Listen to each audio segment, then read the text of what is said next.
Real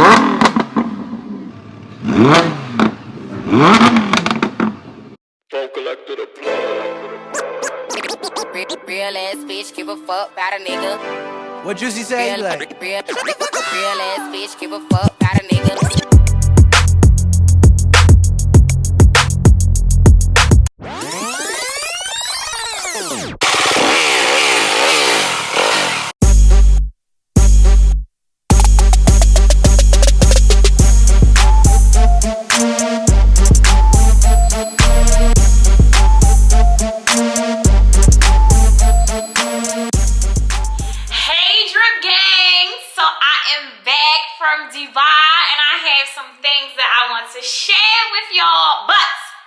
Before we get started, I just want y'all to understand that I'm real pressed.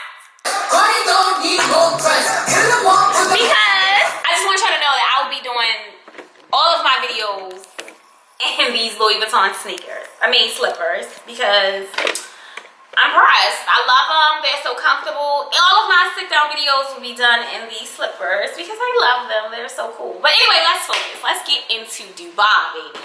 All right. So Dubai was absolutely amazing. I had to take some notes because I wanted y'all to understand some things. First things first is the planes, right? I was super duper nervous about flying 13 hours across the world. Yeah, I was. I did take Emirates. I loved Emirates. But, however, it is depending on what you can take and what's your preference. But I did fly business class, and I will never fly anything else besides business class going that far. Even if I don't go to Dubai, I go to like Italy or Bali or, you know, something that's going to take some time, I do think that you should fly business class because I feel like that set the tone for my entire trip. Initially, I did have economy seats. I got on the plane and I felt like I was going to China. It was like so many people. It was very overwhelming. Everyone was speaking different languages because you keep in mind, a lot of these people, Dubai is like their halfway point. They are going to India. They're going to visit their family. So it was like, it was very overwhelming. So I wound up getting business class. I loved it. It was great. So just in case people will tell you, because people did tell me that economy is just as good as business class, that's a lie. That you can fly economy on Emirates airline and you feel like you're in first class. That's a lie. 13 hours is a long time to be flying, to be uncomfortable, to not feel like you have your own space, you have your own privacies. It's different smells going on. So I just wanted to make that clear. You know, that was my experience, and I don't want anybody to think that, like I did, that, hey, I can just fly economy and I'll be good. I think if you had to fly economy, then that would be something different. But if you do have the option to upgrade yourself to business class, upgrade yourself, boy. We living our best life, okay? So next, I do want to kind of talk about my eyelashes because they're really long. That has nothing to do with the video, but they are extremely long. I'm trying them out, so I decided I was going to try them out for a video. But anyway, next would be the weather, okay? So when I looked at Dubai, I looked in the summertime, and I was like, oh my God, it's like 150 degrees. Like, that's so unhumanly bearable. But it's really not. I was there for almost a week, and it was 101 pretty much every day. 101 degrees every day. Nothing less than 100 degrees every day. A few days, I think it got up to like 103 or something like that, and I went in October. So it does get, the temperatures does get high, but it's not hot. It is definitely something that you can deal with. And I am a person I'm a very, very hot person. Like, I'm always hot. Everybody in the room is cold. I'm the hot one. It is very, very doable because it is desert weather and you don't have the humidity. For my subscribers that are in, my subscribers and my viewers actually, I'm sorry, that are in Maryland know that we get really, really humid. A couple of other places get very humid too, but we have very humid weather. So In Dubai, it is like no humidity, like nothing. No puffy roots, not hair, not swelling. It's just very warm. So 101 really felt like upper 80s, probably like 85, 86 degrees. That's what it felt like. So you could wear things that you were comfortable in. You could, at night it did drop down. It got a little bit cooler, but it wasn't like, oh my God, it's cold, you know, because it's a desert place. Like a lot of things that are surrounding a city are like the desert. So you would think that it would get really, really cold. Anybody that's ever been to Vegas knows that it gets really, really cold at night sometimes in Vegas. Those nights in Dubai are not like that. It's still, the temperature kind of does drop, but the weather still feels the same. It's not like a chill in the air. Another thing I wanted to address was being covered or not being covered, okay? Because I think that was a big thing for me, and I know that when I did my research online, Dubai, let me say this, was my dream vacation. I always wanted to go there. I talked about it for forever, and I finally made it. Yay! But anyway, and I'm going back. But anyway, so being covered can deteriorate people from wanting to come to certain places because of the religion or whatever. Like, it's totally nothing like that. Like, people have hyped this thing up, and I'm here to give y'all the real. They're not covered, okay? I went into the Grand Mosque. Yes, I had to be covered. I wore something that only my fingers showed and only the bottom of my toes. That was it. Everything else was covered. My hair was covered. My face was covered. It was, think of an oval, and that's the only thing that was out. You'll be able to see the picture to see the only thing that was really out was my face. That was the only place that I was covered. I went to lounges, I went to bars, I went to restaurants, I went on excursions, I went to public places. It's just not what they say it is. And I'm saying they because I actually don't know who said it. I know that when I looked it up online, that's what everybody kind of was saying, that that's a place where you need to be covered 24/7. That's a lie. It's totally a lie. I wore spaghetti strap shirts. I didn't cover my shoulders. And let me say this as well, because some people may think, okay, well, it is the religion, it is the culture there. It is. However, you're going to see women who have on booty shorts that look like underwear. You're going to see women who have on long pants. What I would recommend is that you respect yourself and you respect the culture, because the culture is to have something covering your shoulders, which could be just a regular shirt, and something below the knees. And I think they kind of fawn upon like crop tops. Well, some of y'all don't need to wear crop tops either. Anyway, me, you know, I don't need this belly fat to be showing, so I'm completely fine with it. But no shade. I shouldn't have threw shade, but at least I threw it at myself. So anyway, yeah, so just respect that and you'll be fine. But it doesn't mean that you have to be in there with a full garb over your head all the time. You go into these restaurants, people are looking at you funny. Listen, these women in this city of Dubai, they are shutting it down, okay? They are dripped out in designer. They have their arms out. It's like the sexiest city that I've personally ever been to. Like, the women look exotic, they look pretty, they look good, they smell good. Listen, I found myself looking at them. I was like, God damn, okay, baby, you look good. You look the fuck good. They really look good, and they're not covered. Then I can see their face, I can see their skin, I can see if they have hair under their underarms or not. Like this, they have on heels with their feet out. Like, people have really taken it overboard. In my opinion, what I have experienced, the men are more covered than the women there. And I'm not talking about tourists. I'm actually talking about the residents, the Muslim men, or the Islamic women. Like, the men are more covered than the women. You see the men in white garbs, flip-flops, and the white shindig, I should say, on their head, because I definitely don't know the technical term. Don't judge me. But that's what they have on. It's like their uniform. When you go to like certain when you go to certain hotels, that's what the valet has on. You go to the airport, that's what the men have on in the airport. It was way more covered men than it was covered women. Another thing I want to point out is that when we go to the mall, that's personally where I seen the most covered women were in the mall, and they were with their husbands, most of them, I'm guessing. So maybe that's where the covered thing kind of comes into place with the Muslim women. Another thing I want to talk about is the hotels. Okay, so everything that glitters ain't gold. Okay, let's just say that Dubai has a hood. Okay, yes they do. I know because I went. I was there. I know they have a hood.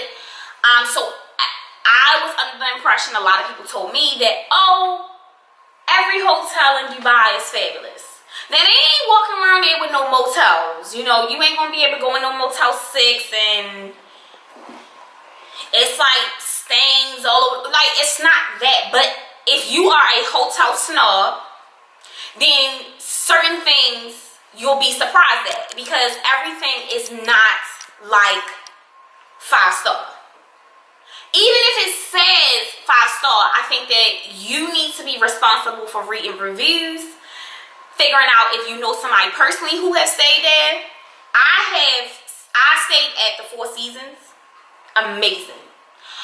Any of y'all want to know about it, drop a comment down below. I'll let y'all know about it in the vlog. You'll see how beautiful it is. You'll see how amazing it is. You'll see how amazing I look there. So yeah, but every hotel is definitely not a 5-star hotel. They do have a 6-star hotel there. I did not get to see it. I only rode by it and waved at it and say, oh, my bank account will maybe afford that one day. So yeah, but everything is not a 5-star. They do have regular hotels. So just be careful when you're booking to make sure that you know where you want to stay at, what area you want to stay in, and making sure that that hotel, do your own research to make sure that that hotel is somewhere where you want to be. I personally am not trying to go halfway across the world to figure out that I don't like my hotel, or I don't like where I'm staying, I'm not comfortable here. I don't want to stay somewhere worse than where I live at. Let's just say that. Okay? Next is the cars. Okay? Because y'all played me.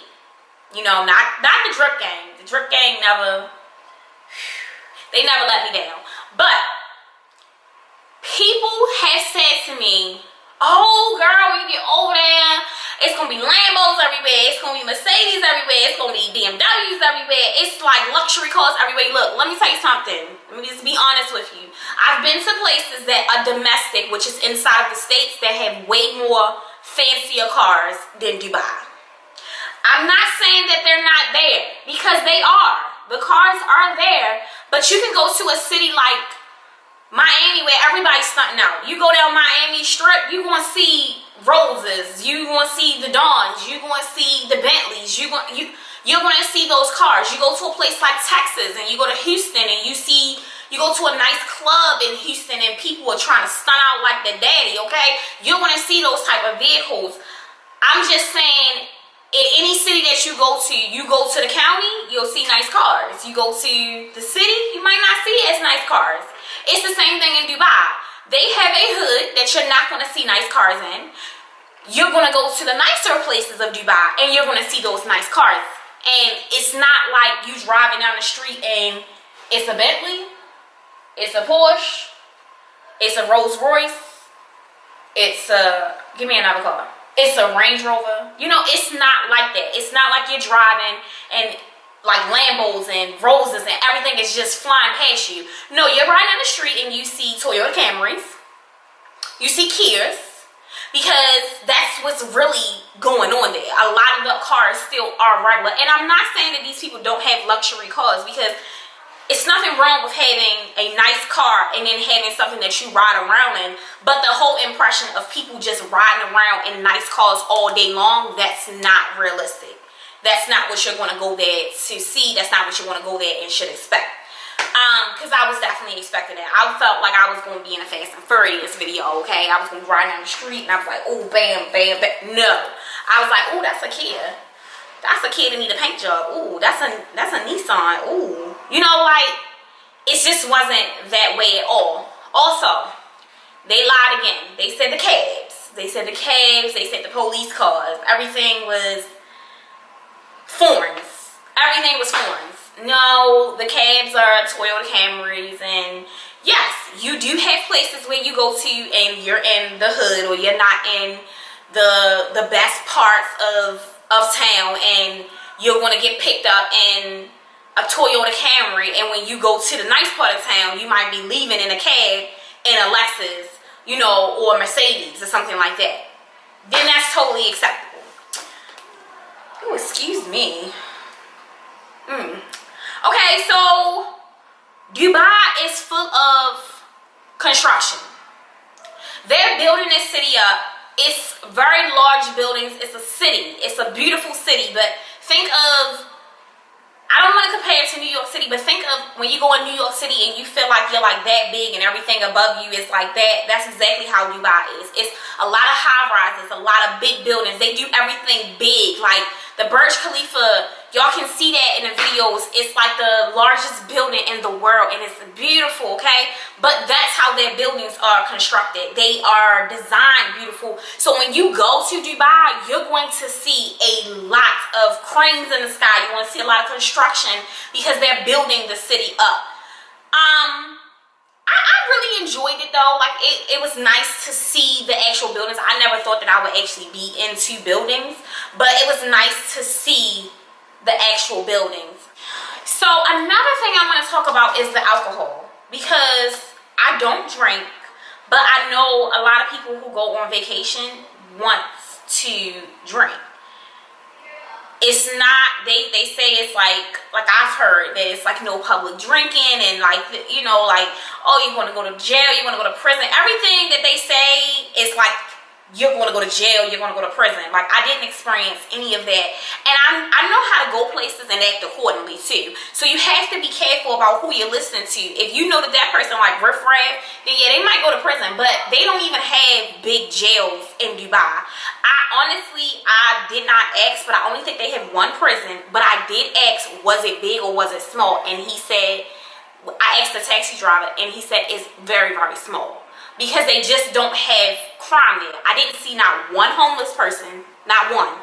I didn't see not one homeless person. I didn't see anybody begging for anything, nobody asking for no spare change or anything like that. They are a very wealthy country. Like, they clearly have figured the money situation out, but you don't have a lot of people doing crime, because you're getting rid of the things that will cause people to do things that will put them in prison. Like, they don't have to rob and steal, and they don't have to do that because they're already wealthy. But the alcohol, for instance, is you can drink wherever. Like, I can't think of a place that you can't drink. Like, they didn't have liquor in the Grand Mosque, you know, like, but they had liquor everywhere. You know, it wasn't, of course you can't be walking down the street with a 40. That's tacky anyway. Y'all need to be doing that. Grow up. But, you know, you can drink. You can be on vacation and have a drink. You can drink at the hotels. You can drink at the bars. You can drink at these lounges. They serve liquor, period. They serve it. It's everywhere you go. Don't let people tell you that you can't get liquor nowhere in Dubai, or unless you're just in a hotel, because that's definitely not true. The last and final point I want to make is the money. I made the mistake. Every single country or every single Caribbean island that I've been to, I've always taken cash, because I don't want to use my card. I take cash and I don't convert my money. I use my American money. This is a place where you should not take cash. You should take your card, number one, because your bank in America will exchange the money for you. So you'll pay them with a card and you'll be charged as dirham. And then when you get home, or while you're still on vacation, whatever you're charging, your bank will convert that money for you. Versus if you take cash, like me, I took a lot of cash, and some of them don't even accept American money. And if they do accept it, they're giving you back change in dirham, and they are very confused about the currency exchange. So my husband was very, very good with converting the money. He figured out how to tell them how much it is in American dollars to convert the money. To me, that's just a headache. Just take your card, swipe, bye-bye, swipe, bye-bye, whatever you need to do, and then your bank will do it for you. And it actually comes out to be a lot cheaper, believe me. Use your card. I am one of the people who, like, I hate using my card. I don't want to use my card nowhere, not even in the States, domestic. I'm a person who always has cash. But this is a place where you should not have cash. This is a place where you definitely should take your card and let your bank do the conversion for you. But I hope you guys got a little bit of information. If I didn't answer anything for you, please let me know. Drop a comment below.